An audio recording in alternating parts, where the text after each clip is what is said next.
Баршаңызға сәлем, қалдарыңыз қалай? Бүгін мен қаздың майын қорытатын боламын.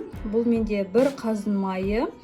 Ауылда өскен, таза, табиғи өнім. Енді мен бұны қазір ұсақ бөлшектерге бөліп, ет тартқыштан өткізіп аламын да, қалай қорытатынымды сіздерге көрсетемін. Әрбір үйде осы қаздың майы болған дұрыс деп ойлаймын, өйткені емдік қасиеті күйікке және тағы да басқа ішуге де болатын ең пайдалы майлардың бірі болып саналады.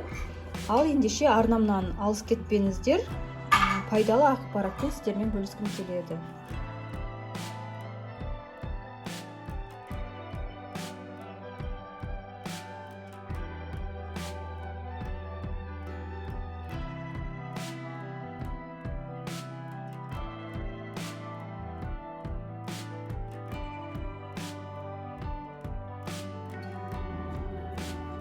Қазір мен мына ыдысқа ыстық су құямын.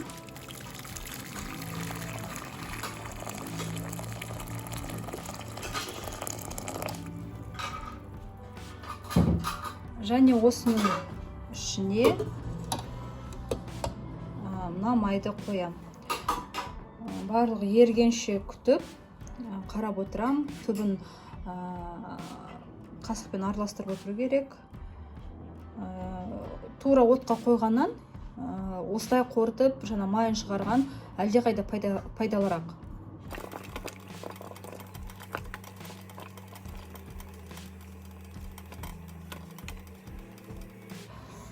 Міне біздің майымыз қорытылып болды. Қазір мен мына таза банкілерге құятын болам.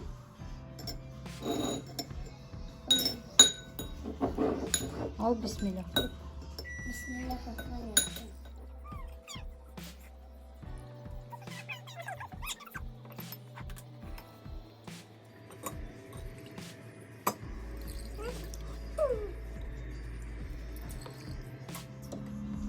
Мына майды қорытқан кезде менде ас бөлмеде ешқандай майдың иісі болған жоқ. Енді өзінің бір арнайы иісі болады ғой, бірақ қатты сондай.